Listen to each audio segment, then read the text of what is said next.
With the recent massive buffs to item drop rates, I thought now would be a great time to make like a squire to high roller type video. Templar armor. Wow.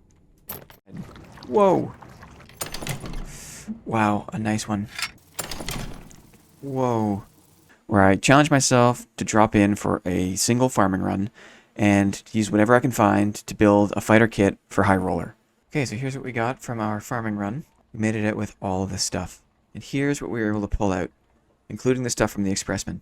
3 levels of Ruins, Crypts, Inferno. Made it out with all this stuff. This is the organized stash, including the stuff from the Expressman. Okay, so here's what I was able to make it out with. Here's the loot I was able to make it out with. What I didn't expect was for PvP and High Roller to be so difficult. Invis.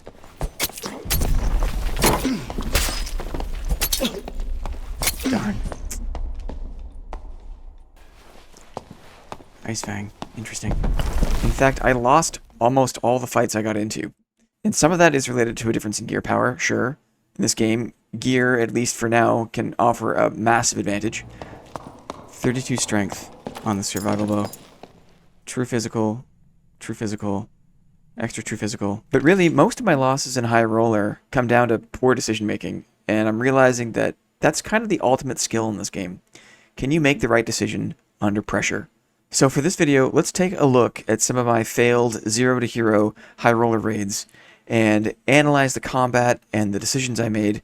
See if my mistakes can help you make better choices next time if you're in a similar kind of combat. This is definitely going to be a bit painful for me, but I do think there's no better teacher in this game than dying. So here we go.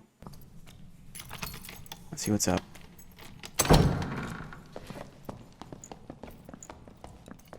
It's a ranger.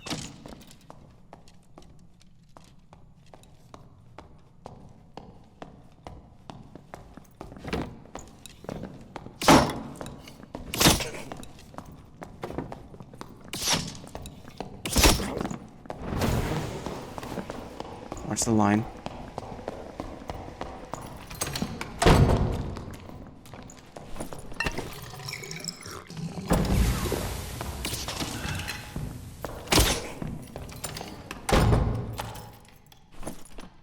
Freaking out.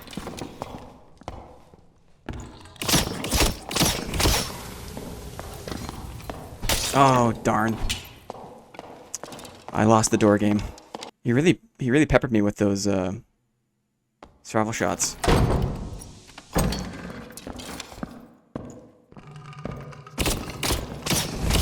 Yeah, lots of leg shots. Very difficult to block the leg shots, and I just didn't have the resourcefulness to close the door in time.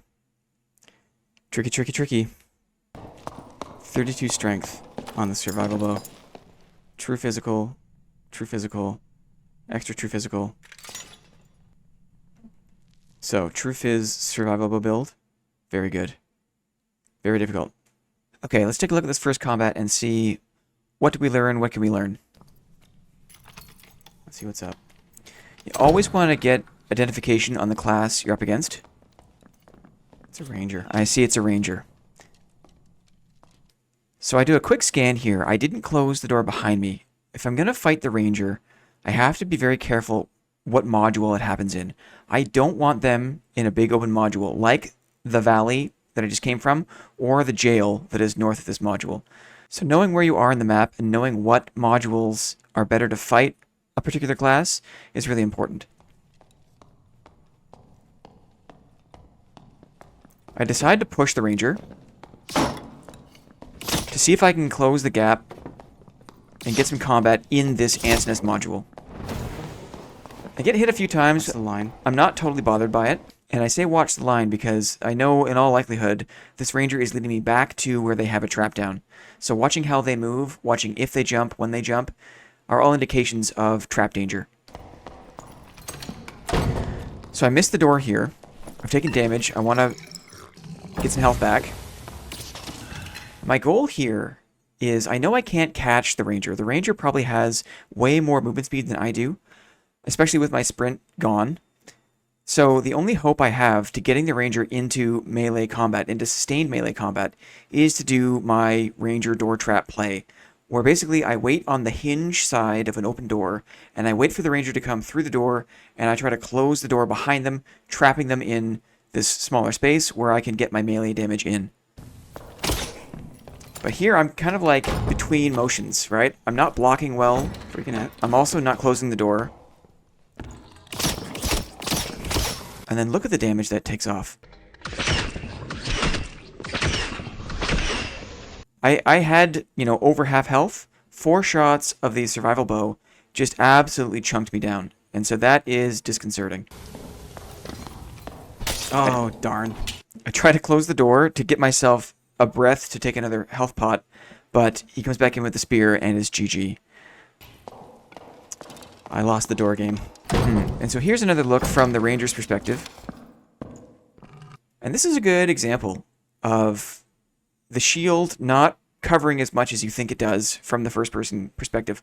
Shield fighters, people who use a shield, think in defensive stance the shield has got you covered, or it protects a lot more of your body than you think. But when you see from your opponent's perspective, you can see just how much of your legs and feet or the top of your head are exposed. Lots of leg shots. Very difficult to block the leg shots.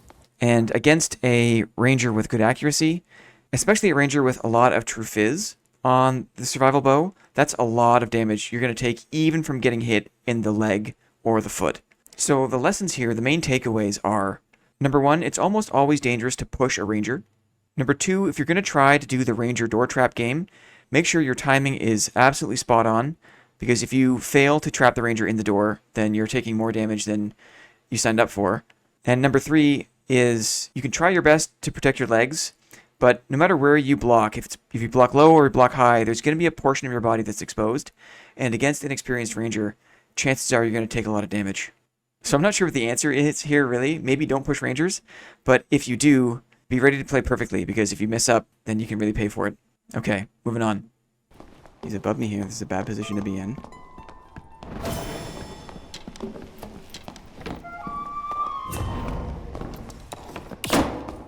That was a mistake for the bow. I got range. Axe. Slow him down. Slow him down. Use the bow. I missed him. Missed him again. That's very poorly played.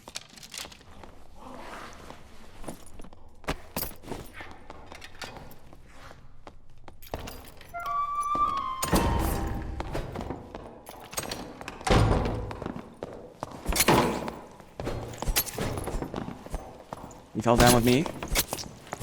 Get the blocks, get the blocks, get the blocks.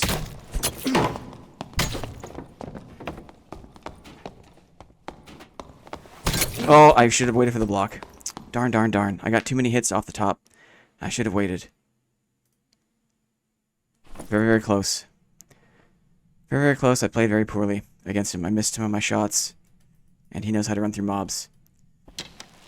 So GG. So this was a longer fight against a bard. There's a lot of damage exchange. He was running through mobs. So I'll jump into the last third of the combat here. Finally, it seems like he wants to come back for melee. And then classic bard, Shriek of Weakness. You can also see he's still got his top off from all the running around he's been doing. I don't mind playing into the Shriek of Weakness because I've got the shield and I'm fairly confident in my ability to take damage off the table. A lot of other players will try to wait out the Shriek, but I don't mind pushing through. I feel like it's the best way to get the bard to commit to you in melee, is fighting through the Shriek. Close the door behind me because I don't want him running away again. Got a block there. You fell down with me. Problem. So, problem number 1 there was just not paying close enough attention to the module I'm fighting in. Forgetting that there's a hole here on the floor. Had I not fallen down there, I probably would have been a lot less flustered in the combat. So bring it back. We fall down. You fell down with me. Get the blocks, get the blocks, get the blocks. So I get a flurry of blows there. I fall down. I'm a bit flustered. He stabs me 3, maybe 4 times. I manage to get my bearings. I get the block up. I finally get the block that I'm looking for.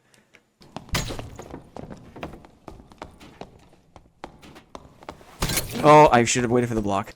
And that's it, exactly. I should have waited for the block.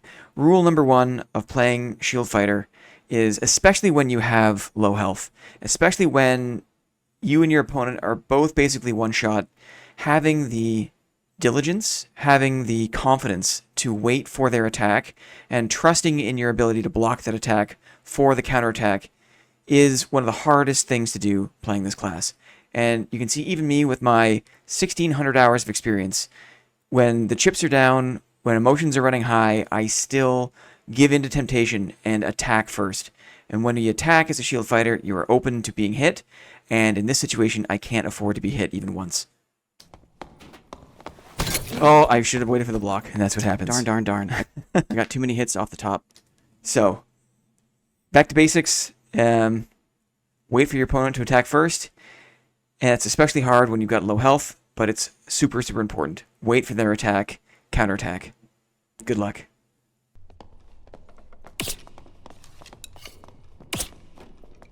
He killed the barb.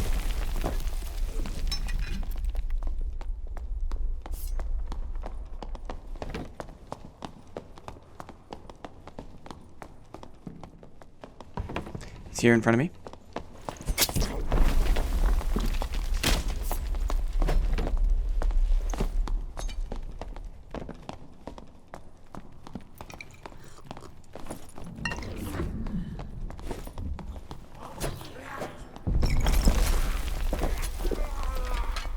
Wrist dagger.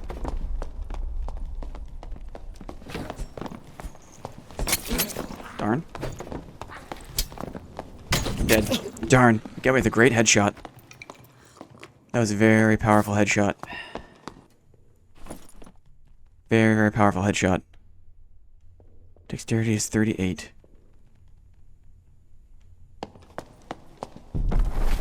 GG. Okay, this combat has some very impressive damage from a very impressive rogue. He killed the barb, and there's two really important things to take away from this fight. So at first, I'm not sure what kind of dagger I'm up against here. I think it's just a regular dagger. It's here in front of me. Rogues love to do that. Rogues love to run one way, go invisible, and then do a quick 180 and choose a new approach for their attack. It's not new to me, but it still is a challenge when the rogue is totally invisible to know exactly where they are and where they might come out of stealth to attack you from. So you can see there, very good. He comes out of stealth. I'm kind of expecting a rondelle or a stiletto dagger. From my experience, not a lot of rogues are running a Chris dagger, so I'm surprised by the Chris, and also the rogue just has this incredible technique to perfectly time the jump to get over my shield and hit me in the head. And look at the damage it takes off. Here, I'll wind it back so we have a closer look. So they go invis here in front of me. Perfectly timed headshot. And I'm doing whatever I can to catch up. But now I realize how much damage that did, and I'm a bit shook, to be honest. So I try to queue up a pot. I'm misclicking a little bit. You can see my nerves are getting to my fingers. Wrist dagger. Confirming myself it's Chris dagger. And check this out. Darn. Look at the HP I've lost. This was a very intentional move. This is a very experienced rogue. So hats off to this rogue. Knows how to use the Chris. The Chris dagger has a 4-step attack pattern. There's a swipe, and then a stab twist. And it's that stab twist. It's basically a back-to-back attack. And when you have a high dexterity and you got high weapon damage, that's a devastating combination. The rogue intentionally attacks wide to waste the 2 slash attacks, and by the time the stab twist is up, he's already jumping at my head. So I'll take it back, you can see it again. Dagger. So he attacks wide, and then bang. One more time. It's just so good. 2, 3, 4. Darn. So just amazing skill. I get a block here, but there's no way it's enough. Yeah. So I said there was 2 really important things to take away here. I mean, number 1, I guess, is don't take rogues for granted. Or like, just because they're rogues doesn't mean they can't do incredible amounts of damage very quickly. But the second thing, and maybe the most important thing here, is to protect your head. Especially in the case against rogues, where the dexterity is so high, the attacks come so quickly, you have to interpret the jump as the attack. There isn't enough time to watch for the attack animation and respond to their attack animation. You have to interpret any motion that's not their typical walking animation as an attack, and I failed to do that with the jump shot. So one more time here, I will take it back. I wasn't looking up enough. I had my block up, or I was in the process, the very end of my process of putting my block up, but I was not looking up enough. And really what I needed to do there, look at my face. Oh, I guess you can't see it because, let me hide my face. Look at my... What I should have done there is really responded by moving my camera 80 degrees up. I should interpret the jump as the attack and move my camera all the way up to protect my head. I didn't protect my head, and I paid the price big time. I'm dead. Darn. Yeah, couldn't get the counterattack damage I needed. Just overall outplayed by the rogue in general. Very, very good fight, and a very important lesson to learn there. Watch for the jump, move your camera a lot to protect your head.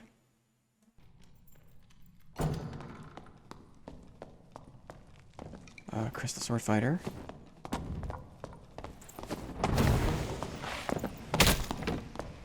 Keep distance. I'm gonna get killed here. Blocked him. Very difficult. The reset is not very long. And Crystal Sword is very difficult. Darn.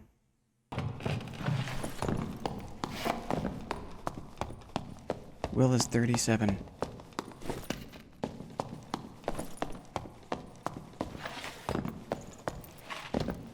This is high roller, right?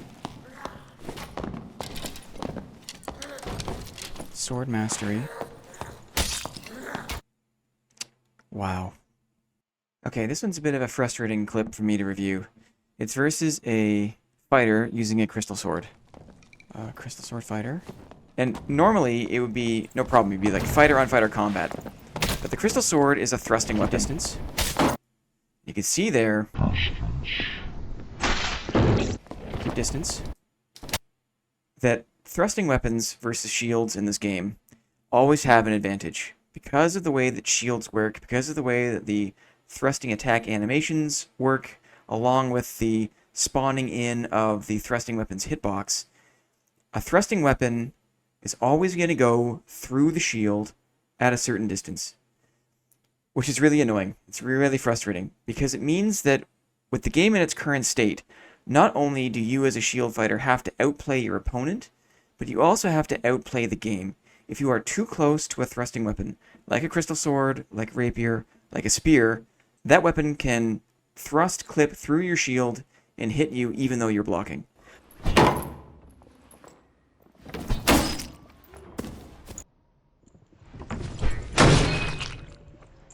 Which is ridiculous, which is basically like a dereliction of duty. Like, it's just an absolute L on the part of Iron Mace that an issue like this has persisted in the game for so long. It's been an issue in the game for as long as I've been playing, and even before that, into the early playtests. It's just never been a priority for them to fix it. Maybe because SDF cares more about making Dungeon Counter-Strike than he does about making a viable melee game, but I digress. It's really frustrating to go against weapons of this nature as a shield fighter here, because there's just, you just can't do much against it. Blocked him. And I don't have much else to say for this particular clip, other than if you are playing against a thrusting weapon, a crystal sword, a spear, a rapier, if you're trying to block that first attack, you really have to manage your spacing carefully. You have to make sure that you are not too close, that you are far enough away that the attacking weapon has a chance for that hitbox to spawn in before it collides with your shield to get the block, or else the animation will have already passed through your shield before the hitbox becomes active. So fighting against these weapons is the most challenging for a shield fighter, because you would expect a shield to work from the front, from against thrusting weapons, right? So the advice is, if you are choosing to engage these weapons, make sure you manage your spacing properly to not only defeat your opponent, but also to defeat the game. which is still broken in this regard. Looks like a wizard or a cleric. We'll hide right here. Maybe a warlock. Crystal sword.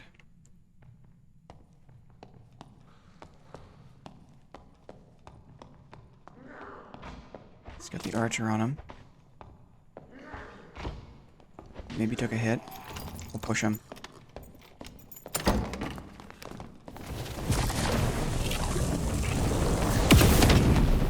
That hits a lot. That hits very hard.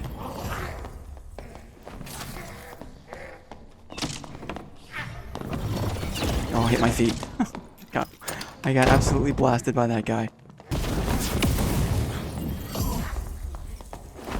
Sage, quick chant, fire mastery. 39 knowledge.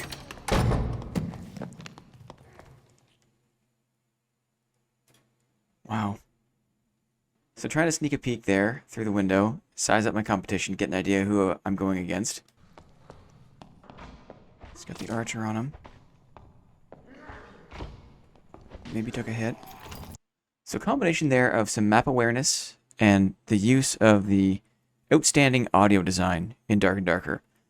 I know that it's a caster, and the caster is in this module to the north, fighting a goblin mob, and I can hear they took a hit from the bow. And I always believe that it is in your advantage to push your opponents when there's still an active mob in the mix, because I know how annoying it is on my end when I have to fight a player plus a mob, especially the elite mobs here in High Roller. So I decide to push my luck and open the door and see what's up.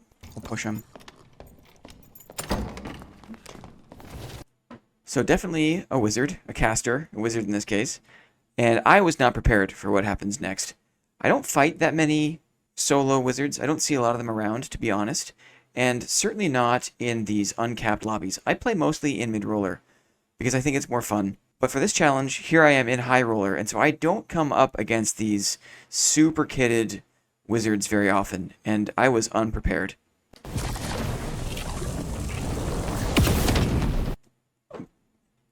I don't know what to say. I blinked my eyes twice, and 95% of my health is gone.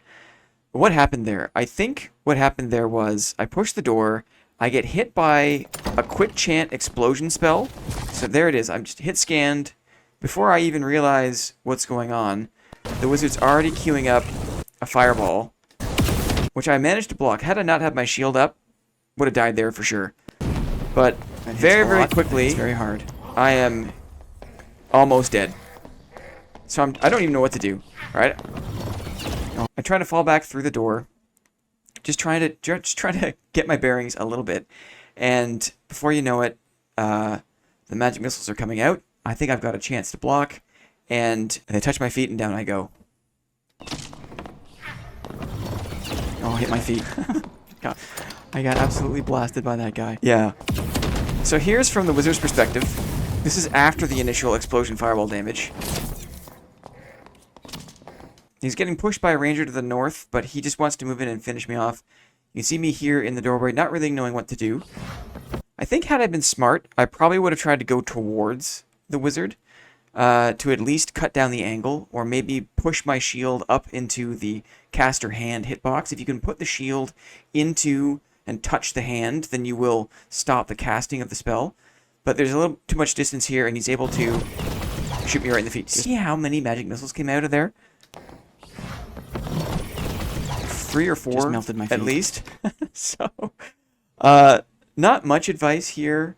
I don't think I can impart, other than do not take uncapped high roller wizards for granted. Maybe don't push them blindly in a room, even though you hear them take damage. It's probably better to wait in the dark, wait for them to come to you, and try to get the jump on them. If you do that, and you start the fight already with the gap closed, maybe you've got a chance to do some damage, to use your shield to interrupt their casting, and win the exchange that way. But trying to start the fight from a mid-distance is just too dangerous. They have too much power, and unless you're playing perfectly, you're probably going to lose. So if you try it, good luck. My recommendation is to wait for them, try to play sneaky. Yeah, good luck with that. Good luck with it. Someone's here. A warlock.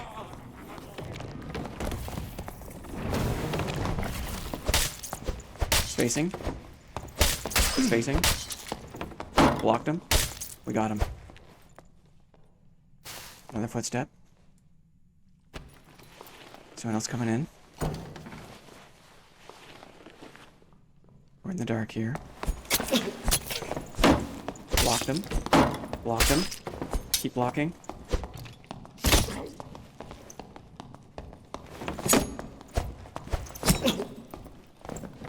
Pressure on. Sprinting. Oh, I thought I did okay there. Very good. Didn't have a lot of room to work, and very good use of the stealth. We got the one warlock, though.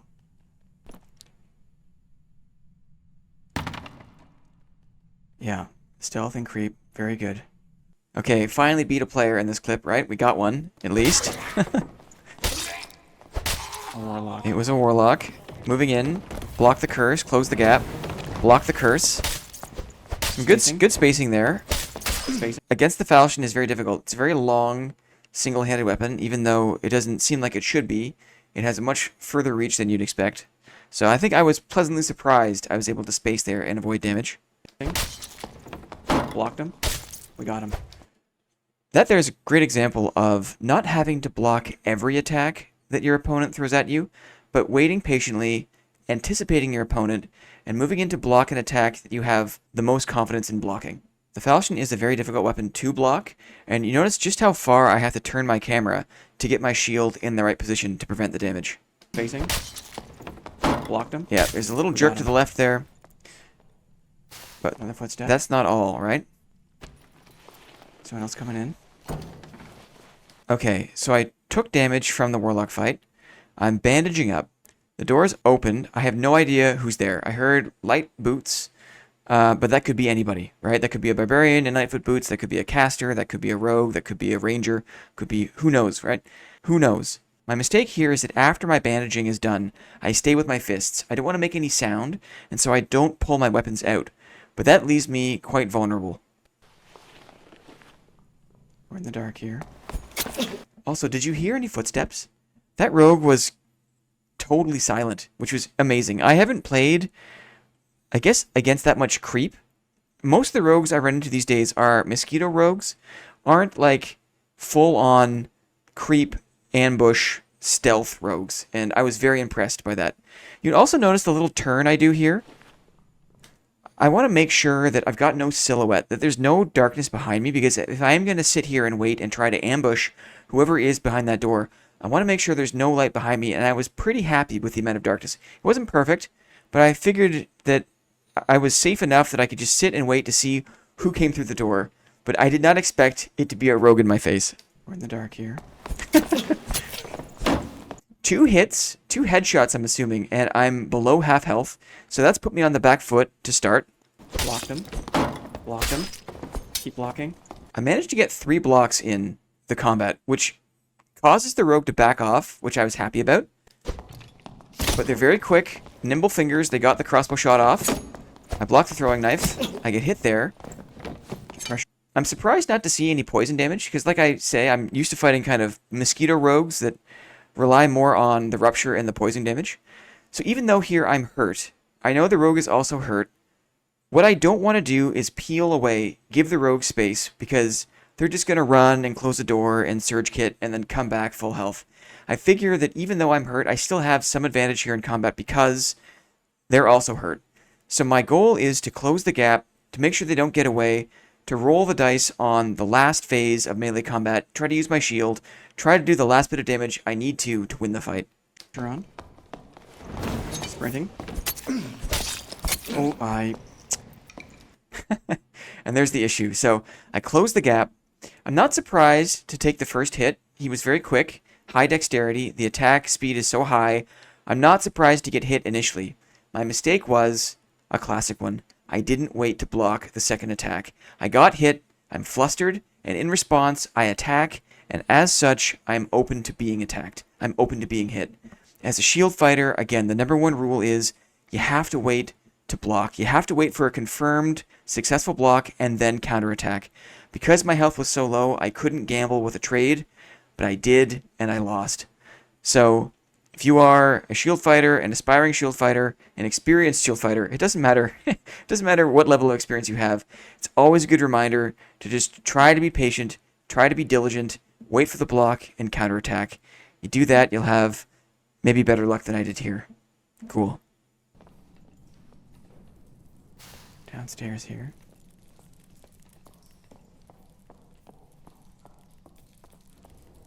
Maybe coming up the ramp.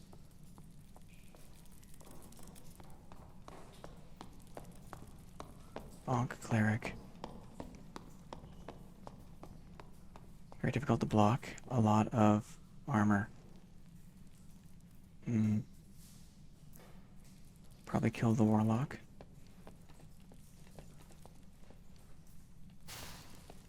Very difficult for me to deal with that.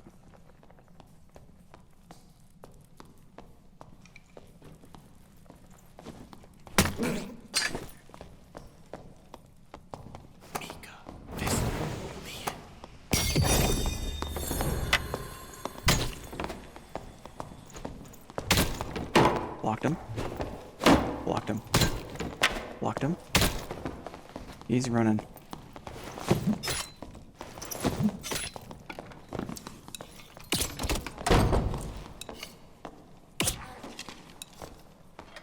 Okay. Not bad.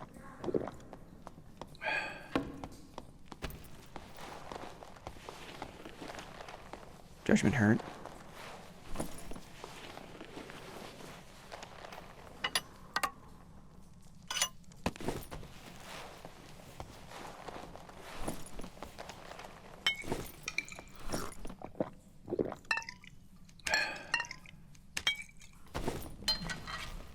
Here he comes again.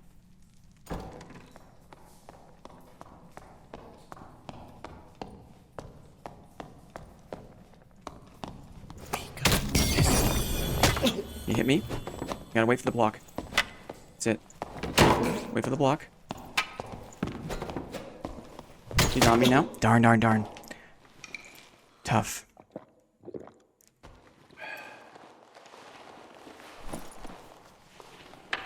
That was a good try. So this clip, we know there's a player downstairs. You could hear them fighting. Maybe coming up the ramp. We're waiting to see who it is. Much to my dismay, it is a smite cleric with magic staff. And I say dismay because as a shield fighter, as kind of like a melee focused shield fighter, I see the heavy armor and I know that's a lot of work to punch through. And I see the magic damage, and I know that's a lot of damage coming my way. There's probably a judgment, there's probably a smite, and the magic staff in particular is just such a weird, janky animation. Like, it swings very wide for how it looks. It swings very quickly. It's probably one of the most difficult side-swiping weapons to block. So I see this picture, and I'm not filled with confidence. Let's just say that. Bonk cleric. Very difficult to block. A lot of armor. Yeah, I'm just running down the situation in my head, trying to visualize and strategize. Kill the warlock. I'm not sure exactly what I wanted to do here. I have an arming sword. That was difficult for me to deal with that. That was the best weapon I pulled out of Inferno, so I'm kind of locked into this strategy. And against the heavy armor, I'm not encouraged. He now knows something suspicious. He sees me. I switched to my mace. It's only a common mace, but I figured it's better to have the native armor penetration of the mace against the cleric's armor. I thought I got out of the range of the judgment there. I thought maybe, like, if you can kind of bait the initial clap of the hands and get out of range, then the ability is spent. But it looks like I didn't do it right. And here comes the smite and the bonks. Blocked him. Blocked him. Blocked him.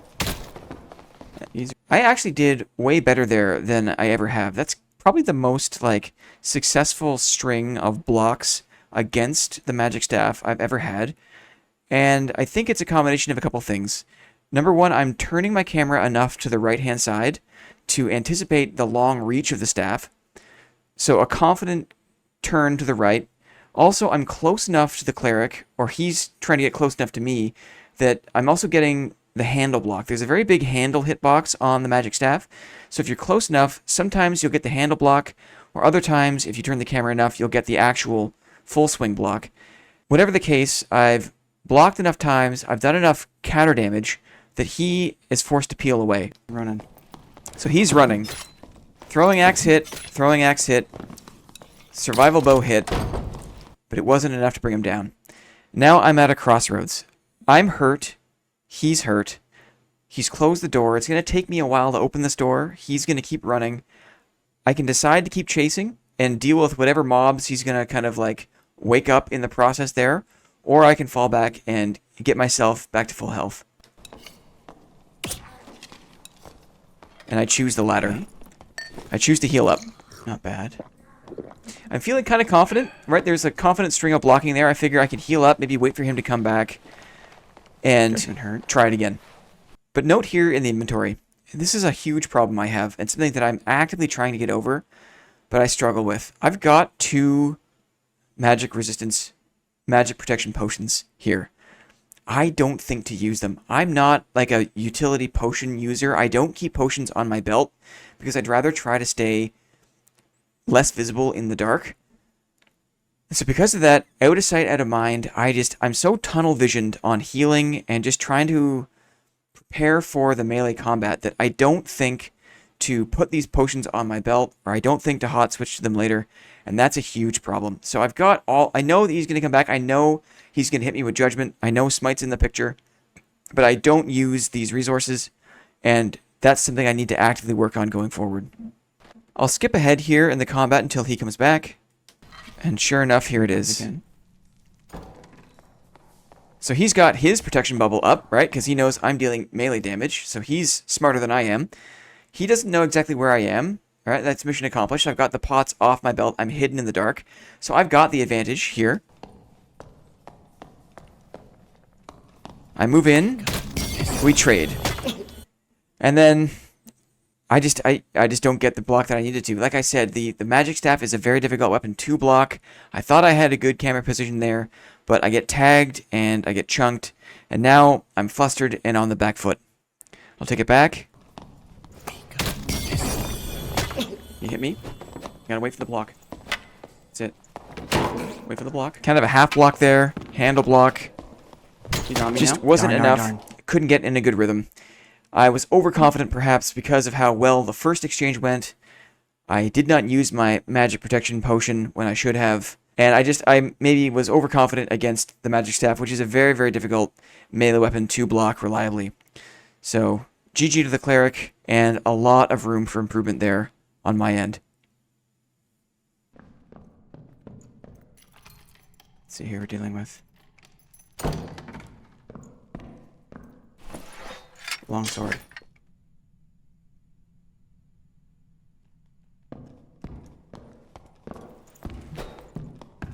Gotta show him everything to swing.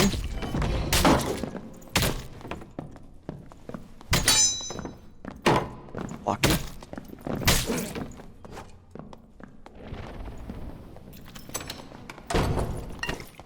Get a single pot in here.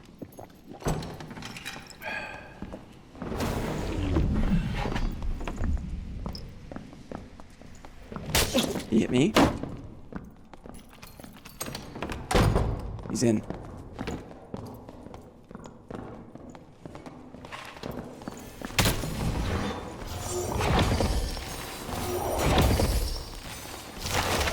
Rooted.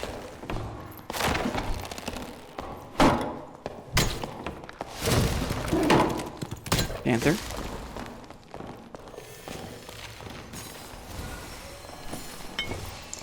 Trying to get a little bit of health back.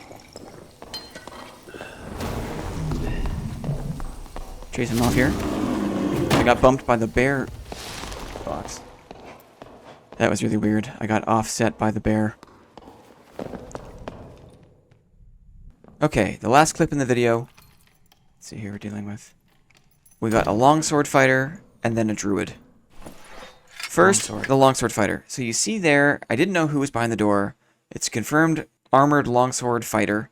And to give myself the best chance, I switched to my mace. I had looted a decent arming sword from my previous farming run, but because I want the ability to drag my mace shots, I'm much more confident fighting against the longsword with a flanged mace, and particularly for the native armor penetration of the mace, I switched to that weapon, longsword. He's a bit reluctant to come into the dark room, so there's a bit of a standoff here. I reveal myself. Gotta show him I'm willing to swing. What I try to say there is I want to show him I'm willing to swing. The longsword fighters typically will fish for parries, and I want to keep them in that parry position, because if they're blocking, they're not attacking. And the best way to keep the longsword from attacking you is to show them that you're willing to swing. So even if that means swinging intentionally wide, the longsword user, typically speaking, loves to see a flanged mace, loves to see those really easy from the top weapons because it means easy parries, easy damage in the riposte. So if I show them that I'm willing to swing, that keeps them kind of neutralized and lets me reposition or just kind of get the combat situation like how I want before I go in for my mace dragging attacks. I catch the parry there, but I'm anticipating it, so I'm instantly into block, crouch, and look up. Block. Caught the block. So now there's a bit of a standoff. He's used his adrenaline rush. He's pulled back. He's taken some hits. I've taken damage. He pops second wind. If I was smart, I probably would have tried to go in for the kill here. But because I was hurt, and because I'm playing maybe a little more conservatively, I'm on these kind of 0 to hero, squire to high roller runs, I'm not playing reckless. I'm playing more carefully, and because of that, I'm pulling back here. Really, what I should have done is just kept the pressure on, tried to fight through his second wind, and win the fight that way. But instead, I back off, I close the door. That only helps him. It gives him more time for second wind to recover more health, and I don't have second wind in this case, so I'm at a disadvantage here. Get a single pot in here. So I take a potion, I'm trying to heal. He has a chance to protection potion. And then notice there, I wasn't swinging, right? I'm not encouraging him to parry. Because I'm not swinging, that encourages him to attack me. And so in this situation, I should have kept swinging to keep him in that neutral parry position. But instead, I'm, again, playing a bit more cautiously. And as a result, now he goes on the offensive. So I am super hurt here. He's in. And we hear footsteps come up from the side. And who is it but our friend the druid? So phase 2 of the clip. Not great, right? I'm not in a great position here. Very, very hurt. I'm one shot from anything.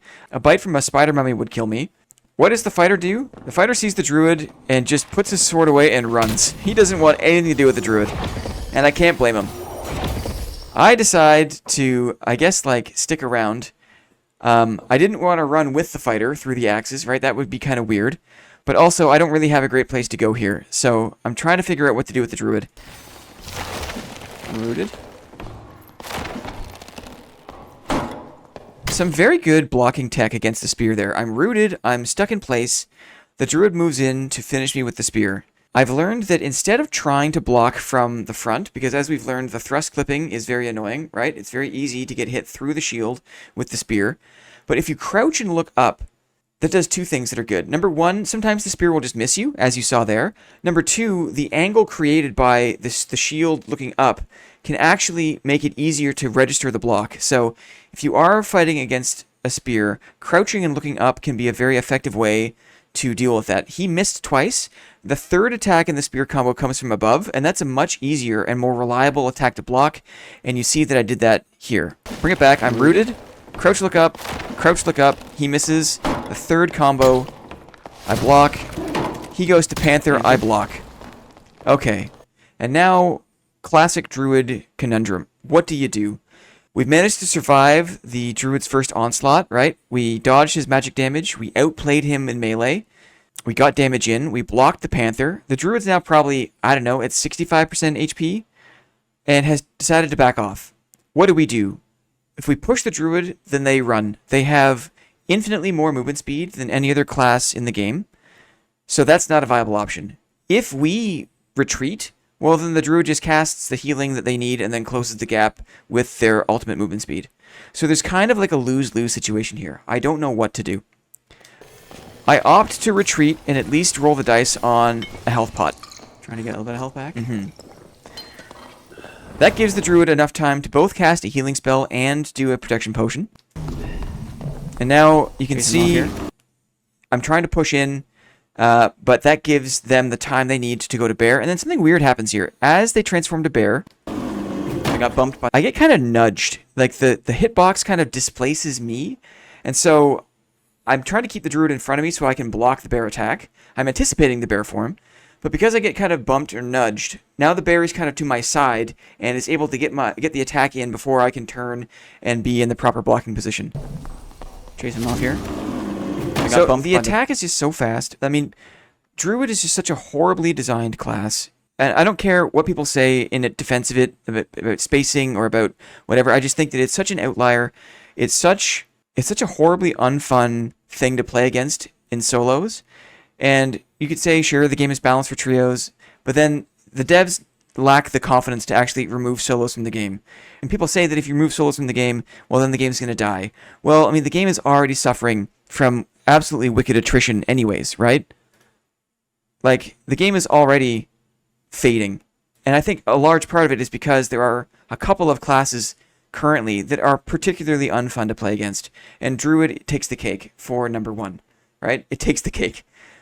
So I guess what I could have done differently here is maybe while the Druid was retreating, instead of going for the health pot, I could have maybe tried to open the door. Fighting a Druid around an open door maybe is kind of the best chance you have to just take bear form out of the picture. And really then it's you versus the rest of the Druid's bag of tricks, right? It's the Ents, it's the Dreamfire, whatever it is. It's the Panther, it's the Spear. But at least maybe open door, fighting around open door takes bear out of the picture. And I could have done that here. I didn't do it. I lost to the bear. Druid is incredibly unfun. It's poorly designed. It needs to be reworked entirely, in my opinion. And it's not just me saying that. I think the overwhelming consensus from all walks of life, all manner of player in this game, from the casual player to like the day job, everyday streamer, most people agree that this is not fun. It's not a fun class to play against. It's not a well-designed class. I hope they change it soon. Not to end the video on a sour note, but I do think it is one of the biggest issues for those of us who enjoy playing in solos primarily, and there are a lot of us. So, Iron Mace, if you're listening, I hope this gets through to somebody who has some decision-making power other than the SDF, because something here needs to change if you want to stem the tide, if you want to stop the bleeding, and keep people around for the next iteration of this game. And I hope you do, because I have high hopes for this game. I want the game to succeed, but in its current form, Druid just is working against that MO.